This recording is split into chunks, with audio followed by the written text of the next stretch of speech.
ഇവിടെ മനുഷ്യമാംസം ഭക്ഷിച്ചുകൊണ്ടിരിക്കുന്ന രാക്ഷസനിൽ നിന്നും രക്ഷപ്പെട്ട് ഓടിക്കൊണ്ടിരിക്കുകയാണ് ഡാരിയും അവന്റെ സഹോദരി ട്രിഷും. എന്നാൽ ആ രാക്ഷസൻ അവരെ പിന്തുടർന്ന് കാറിന് മുന്നിൽ വന്ന് നിൽക്കുകയാണ്. ഉടനെ തന്നെ അവർ കാർ പുറകോട്ട് എടുക്കുകയും ഇനി ഒളിച്ചോടിയിട്ട് കാര്യമില്ലെന്ന് മനസ്സിലാക്കി ട്രിഷ് ആ രാക്ഷസനെ വണ്ടി ഇടിച്ച് കൊല്ലാൻ വേണ്ടി തീരുമാനിക്കും. കാറുമായി അവർ രാക്ഷസന് മുന്നിലേക്ക് കുതിക്കും. അവരുടെ ആ വരവ് കണ്ട രാക്ഷസൻ അതിൽ നിന്നും 1-2 തവണ ഒഴിഞ്ഞു മാറി രക്ഷപ്പെടുന്നുണ്ട്. അതുകൊണ്ടൊന്നും അവർ ശ്രമം നിർത്തിയില്ല. വീണ്ടും രാക്ഷസന് നേരെ അവർ കുതിക്കും. ഇത്തവണ അങ്ങേർക്ക് അടവ് തെറ്റി. രാക്ഷസൻ ആ വരവിൽ ഇടികൊണ്ട് തെറിച്ചു വീണു. ട്രിഷ് അവിടെ കൊണ്ടും നിർത്തിയില്ല. രാക്ഷസൻ ചാകുന്നത് വരെ വണ്ടി ദേഹത്തു കയറ്റുന്നു. ഒടുവിൽ ചത്തെന്ന് ഉറപ്പാക്കി അവർ അവിടെ നിന്ന് പോകും. ശേഷം പോലീസ് സ്റ്റേഷനിൽ ചെന്ന് രണ്ടുപേരും അഭയം തേടുകയും നടന്ന കാര്യങ്ങൾ അവരോട് പറയുകയും ചെയ്യുന്നു. ഞങ്ങൾ സേഫ് ആണെന്നും വരാൻ വൈകുമെന്നും വീട്ടിലേക്ക് വിളിച്ചു പറയുന്നു. ചത്തെന്നു കരുതിയ രാക്ഷസൻ വീണ്ടും ഉള്ള ജീവനും കൊണ്ട് അവരെ തേടിയെത്തുന്നു.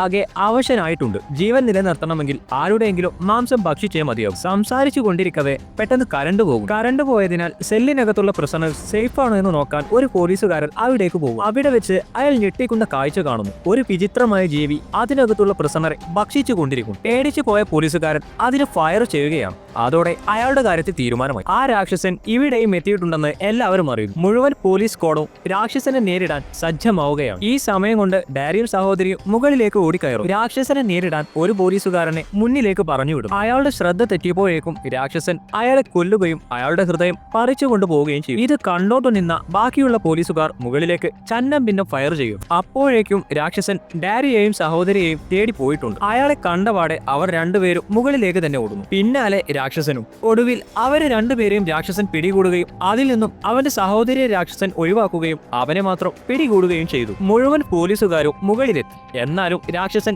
ഡാരിയെ വിട്ടുകൊടുത്തില്ല. ഇത് കാണുന്ന ട്രിഷ് അവനെ വെറുതെ വിടണമെന്നും നിങ്ങൾ വേണമെങ്കിൽ എന്നെ കൊണ്ടുപോയിക്കോളൂ എന്ന് രാക്ഷസനോട് കരഞ്ഞപേക്ഷിക്കുകയാണ്. എന്നാൽ അതിലൊന്നും രാക്ഷസൻ വഴങ്ങിയില്ല. ഒടുവിൽ പോലീസ് വെടിയുതിർക്കുമെന്ന് ഉറപ്പായപ്പോൾ രാക്ഷസൻ ഡാരിയെയും കൊണ്ട് അവിടെ നിന്നും വിൻഡോ തകർത്ത് പറന്നു പോകും. അവരെത്തിയപ്പോഴേക്കും രാക്ഷസൻ പറന്നകന്നിട്ടുണ്ടായിരുന്നു.